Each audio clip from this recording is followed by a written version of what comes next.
சோம்புல பார்க்க போறது கீரை போண்டா தான் பார்க்க போறோம். முளைக்கீரை செஞ்சு வச்சிருக்கோம், போட்டா செஞ்சுப்போம். இந்த கப்பால 1 கப்பு கடல மாவு எடுத்து வச்சிருக்கேன், போட்டுப்போம். அதே கப்பால 1/2 கப்பு அரிசி மாவு வச்சிருக்கேன், அதை போட்டுப்போம். ஒரு கைப்பிடி அளவுக்கு முளைக்கீரை எடுத்து வச்சிருக்கேன், நைஸா அரிஞ்சு. ஒரு 20 சின்ன வெங்காயம் எடுத்து நைஸா அரிஞ்சிச்சேன். சின்ன வெங்காயம் போட்டால் நல்லா இருக்கும், அதனால சின்ன வெங்காயம் அரிஞ்சு வச்சிருக்கேன். ஒரு 1/2 ஸ்பூன் சோம்பு, ஒரு 2 பச்சை மிளகா, கொஞ்சோண்டு கருவேப்பிலை, ஒரு துண்டு இஞ்சி அரிஞ்சு வச்சிருக்கேன். எல்லாத்தையும் போட்டுப்போம். கீரையை போட்டுப்போம். இந்த கீரை தவிர்த்து வேற என்னென்ன கீரை போடலாம்? அரைக்கீரை போடலாம், சிறுகீரை போடலாம், பொன்னாங்கண்ணி கீரை போடலாம், பாலக்கு கீரைன்னு இருக்கு, அது போடலாம். நான் போட்டுருக்கு முளைக்கீரை போட்டிருக்கேன். சரி சரி. இப்போ வெங்காயம் இது முளைக்கீரை போட்டாச்சு. இப்போ வெங்காயம் போட்டுப்போம். இஞ்சி, கருவேப்பிலை, பச்சை மிளகா, சோம்பு, 1/2 ஸ்பூன், அது எல்லாத்தையும் போட்டுப்போம். இந்த ஸ்பூனால 1/2 ஸ்பூன் உப்பு போட்டுப்போம். இந்த கரண்டியால ஒரு 2 கரண்டி அளவுக்கு எண்ணெய் ஊற்றிப்போம். கொஞ்சம் போது பெருங்காயத்தூள் போட்டுப்போம். எல்லாத்தையும் நல்லா கலந்து விட்டுப்போம்.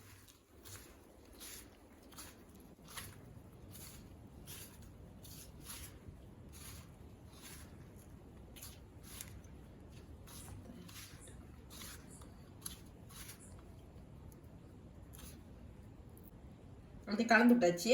கொஞ்சம் கொஞ்சமாக தண்ணி ஊற்றி பிசைஞ்சிப்போம்.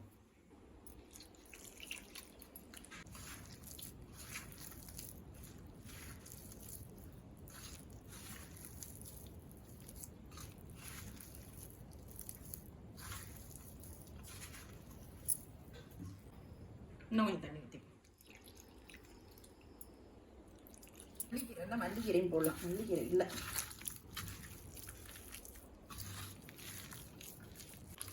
இந்த அளவுக்கு மாவு பிசைஞ்சாச்சு. இப்போ போண்டா ஊற்றி போட்டுருவோம். சின்ன வெங்காயம் போட்டுறதுக்கு நல்லா டேஸ்ட்டாக இருக்கும் இந்த கீரைக்கு, சின்ன வெங்காயத்துக்கும். இப்போ அடுப்பத்தை வச்சு எண்ணெய் ஊற்றிப்போம். சட்டி காய்ச்சிட்டு எண்ணெய் ஊற்றிப்போம். இந்த அளவுக்கு போண்டா ஊற்றி போட்டுருவோம். தீயை கொஞ்சம் கம்மி பண்ணி வச்சு போட்டால் தான் மாவு நல்லா வேகும், நல்லா இருக்கும்.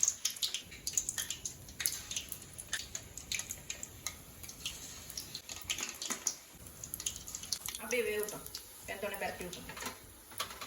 ஒரு பக்கம் வெந்துடுச்சு, இப்போ பரட்டி விட்டுப்போம்.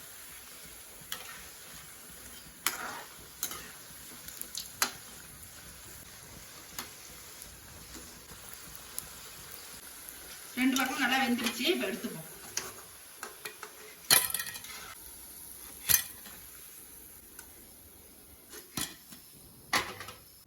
ரெண்டாவது கடையை ஊற்றி போட்டுப்போம். சின்ன சின்னதாக போட்டால் தான் உள்ளாரெல்லாம் மாவுலாம் நல்லா வெந்து வரும். இந்த வாசனையாக நல்லா இருக்குங்க.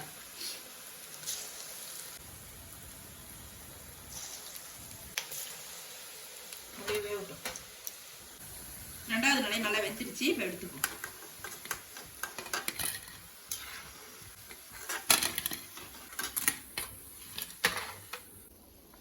இந்த மாதிரி எல்லாத்தையும் போட்டுட்டு காமிக்கிறேன். எல்லா போண்டாவும் சூப்பராக ரெடி ஆயிடுச்சு. கீரை போண்டா எடுத்துப்போம்.